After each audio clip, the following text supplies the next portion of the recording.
السلام علیکم ورحمۃ اللہ وبرکاتہ۔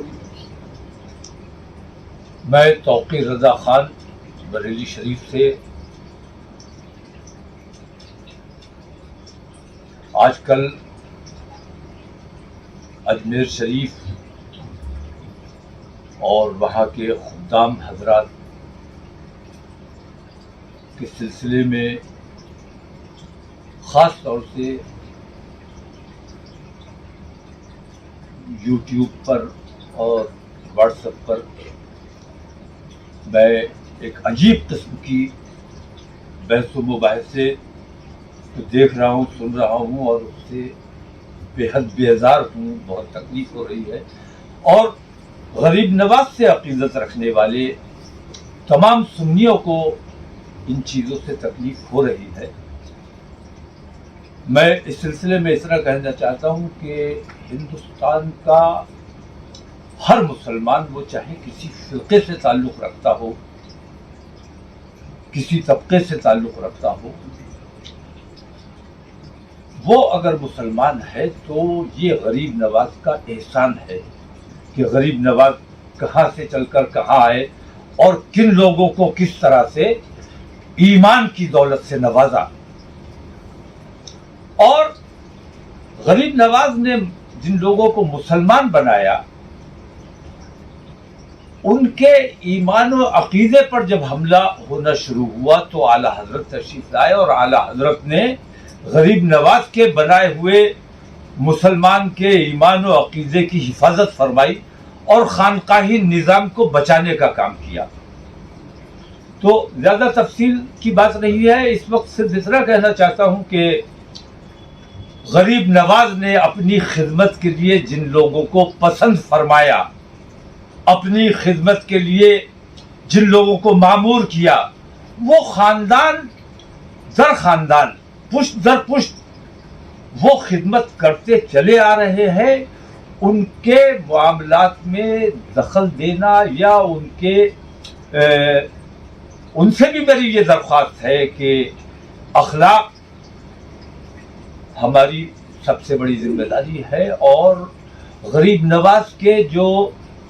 عقیدت مند، جو چاہنے والے، جو دیوانے وہاں حاضری کے لیے آتے ہیں، ان کے ساتھ عقیدت اور محبت سے پیش آنا چاہیے۔ یہاں میں اس واقعے کا بھی ذکر کرنا ضروری سمجھتا ہوں جس میں ایک خادم نے حج پر جانے والے، وہ بھی مبارکباد کے مستحق ہے کہ اتنا بڑا قدم اٹھایا، ان کے سر پہ جو ہاتھ رکھا تھا اس ہاتھ کو جھٹکنا نہیں چاہیے تھا۔ یہ تو بڑے کرم کی بات ہے کہ ہندوستان کے بادشاہ کی بارگاہ میں حاضری ہو اور وہاں کا خادم، وہاں کا مقرب سر پہ ہاتھ رکھے یا پیر پہ ہاتھ رکھ کے دعا کر دے، تو اس سے بڑے فخر کی کیا بات ہو سکتی ہے؟ یہ تو بڑا کرم ہے، غریب نواز کا کرم ہے۔ تو خاص طور سے میں ان علماء سے جو ان خدام کی سیادت پر سوال اٹھا رہے ہیں، یا سید زادگان، ہمیں تو اعلیٰ حضرت نے سیدوں کا احترام سکھایا ہے، کر کے دکھایا ہے، اور یہاں تک حکم ہے کہ سید سے جب تک کفر سرزد نہ ہو جائے تب تک سید کا احترام کرنا چاہیے۔ تو اس قسم کی جو بحث چل رہی ہے یہ قطعی غیر مناسب ہے، اسے فوری طور پر بند کیا جانا چاہیے،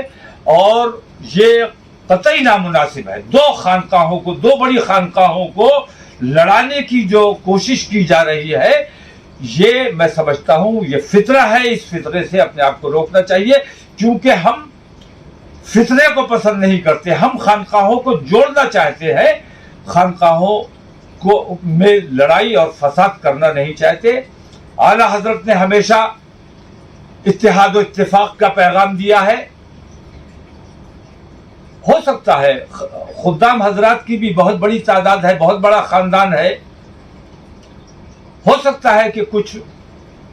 غیر ذمہ دار ان میں بھی ہوں، ہم میں بھی ہیں، لیکن سب سے بڑی بات یہ ہے کہ غریب نواز نے انہیں اپنی خدمت پر معمور کیا ہے. ہمیں ان خدام حضرات کا احترام کرنا چاہیے، ان کے لیے بدگوئی اور بد کلامی سے پرہیز کرنا چاہیے، اور سید کا احترام جو اعلی حضرت نے سکھایا ہے، اعلی حضرت کی تعلیمات پر اگر عمل کرو گے تو یہ سمجھ لو کہ وہ تمام لوگ جو خانقاہوں میں بیٹھے ہوئے ہیں، جو اپنی اپنی خانقاہیں چلا رہے ہیں، اگر اعلی حضرت سے حسد رکھتے ہیں تو یہ سمجھ لو کہ احسان ناشناس ہے وہ لوگ، کیونکہ اعلی حضرت نے خانقاہوں کو بچانے کا کام کیا ہے، جبکہ اعلی حضرت کی اپنی کوئی خانقاہ نہیں تھی. اعلی حضرت نے خانقاہی نظام کو بچانے کا کام کیا ہے، اور خانقاہوں میں بیٹھے ہوئے خدام حضرات یا سجادہ نشین حضرات اگر اعلی حضرت سے حسد کرتے ہیں، اس سے بڑا ظلم وہ اپنے اوپر نہیں کر سکتے. تو خانقاہوں میں اتحاد و اتفاق، اور حالات اس وقت ایسے ہیں کہ ان حالات میں بھی اگر ہم اپنی یہ حرکتیں جاری رکھتے ہیں تو ہم اپنے اوپر ظلم کر رہے ہیں. میری دستبستہ آپ لوگوں سے یہ درخواست ہے کہ اپنے اس طریقوں کو فوری طور پر ترک کریں اور اتحاد اور اتفاق کا پیغام پھیلائیں اور اخلاق اور محبت کا مظاہرہ کریں ایک دوسرے کے ساتھ. السلام علیکم.